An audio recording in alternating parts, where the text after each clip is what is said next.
Alright, in this video I'm going to be doing a pickup upgrade on this Squire Stratocaster, and I'm going to be upgrading to a Seymour Duncan Invader pickup. This is, like I said, a Squire, but it is the old version of the Tom DeLonge model. So the Fender version comes with the actual proper Seymour Duncan Invader pickup, whereas this Squire version did not get the Seymour Duncan version.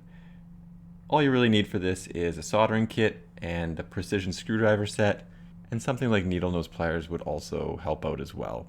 For the Seymour Duncan pickup, I eventually found it at a local store for the same price as Amazon, so I went to a local store. I've been waiting for about a year. I haven't really been too actively looking for one of these, but I wanted to support a local store, and in this case it's Steve's. So you do get new screws and some springs. Honestly, doing the screw and spring thing is the hardest thing to do in this whole job, I found. Perhaps two people would make this job a little bit easier. And then for the wiring, I found you get quite a bit of cable, so there's no issues. I didn't cut anything short, I just left it full length. I figured that would be the best option rather than trying to cut it down or anything like that. I don't think it's necessary to try and trim the cable, although some people might have different opinions on it. And overall, I think it's a great looking pickup. And it's obviously a fairly high output pickup for something that's passive. And like I said, it is a Seymour Duncan pickup, and you can see the one that comes in the Squire is a Duncan design. So it's similar, I guess, maybe, similar specs, but it's definitely not the same thing. So the last video I made on the volume control, I actually just cut the strings off. These strings are pretty new, so I just loosen the strings and flip them back over so I don't put new strings on. Probably it would be a good idea if you've already stretched the strings out to replace them, but in this instance I don't do that. And just off camera, I took out all the screws that hold the pick guard down. This is normally all you need to do for these Stratocaster models, is just get all the screws out of the pick guard. And really the first thing I'm going to do is take the wires off the volume pot. So unfortunately my camera makes this look like a strobe light, but I promise you my soldering iron actually is a solid light. And really, I just hold the soldering iron against the wire until the solder loosens up, and then pull the wiring out. And really that's it. The wiring colors, I'm not sure if they're different, but definitely the Seymour Duncan guide that they have online recommends a different color combinations. So in the original configuration on the Duncan design, I had the black wire going to ground with the ground wire, but Seymour Duncan recommends the green wire goes to ground with obviously the grounding wire, and that the black wire goes to its own individual lug. So I do change this around, but like I said, I'm just following the Seymour Duncan wiring guide that they have online. So I'm not sure if Duncan design is different, but I'm gonna go with the Seymour Duncan manufacturer recommendation. To get the old pickup out, you just undo those screws, lefty-loosey until the pickup falls backwards in the cavity. And for this, it probably would be a good idea to put a towel down so that the pickup doesn't scratch the body of the guitar, but I didn't do that. And then to put the pickup in, really you just put it where it's supposed to go in the pick guard. Make sure it's not upside down, so you'll know, because the Seymour Duncan should be on the bottom. And this is the hardest part, and actually I don't even film all of it.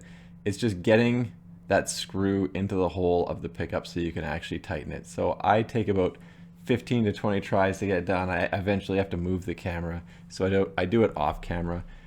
What would probably be the best is if you had two people, one holding a screwdriver on the back end of the screw, the other pushing the spring down, and then holding the pickup up. But doing it yourself is definitely a pain, and you can see me struggling with it here. Like I said, I do it off camera, and I just do it the hard way. I don't know, it took me about 20 tries, and then I got it for both of them. Both of them were a struggle. And then again, just tighten the screws up, and I'll adjust the pickup once I get the strings back on. Now for wiring this, like I said, I'm going to put the black wire on the individual lug, and then I'm going to wire the green wire and the ground wire to ground. And I'm just going to put it right on top of the volume pot.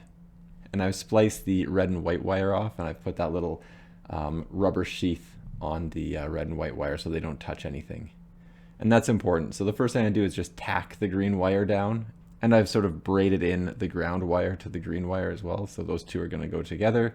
Once I've got it stuck on the volume pot, I'll take a little bit more solder and make sure that it's fully covered in solder. And that's it. Again, sorry for the strobe light effect, For the black wire, I'm going to just put it through the lug, heat up the solder a little bit so it sticks, and then I'm just going to use the needle nose pliers just to make sure that I don't have any wires sticking out and that it's all together. And then I take a little bit more solder and add a little solder to it so that the wire is fully seated on that lug.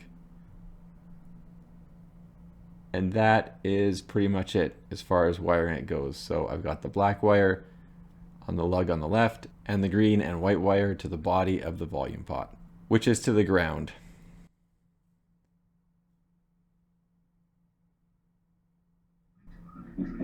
I do a little test with a string before I close everything up. And I also wrap electrical tape around the green wire and the ground wire to make sure they're not exposed, because again, I just don't want it to touch anything and ground out inappropriately.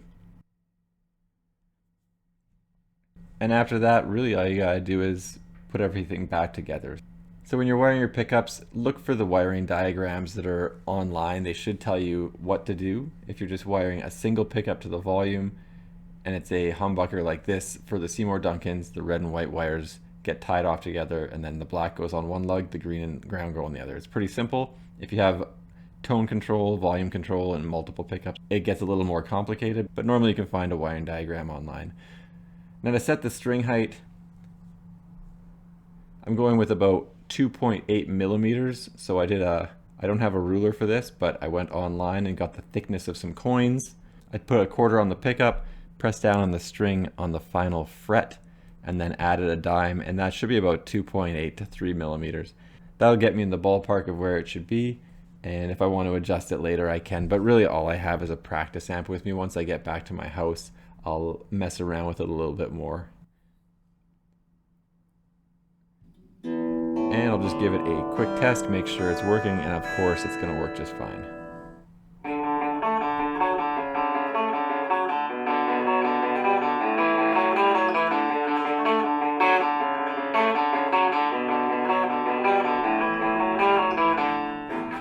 Anyway, I'm not going to do a comparison of the two pickups, but I'm really happy with how this looks, and so far it sounds really good.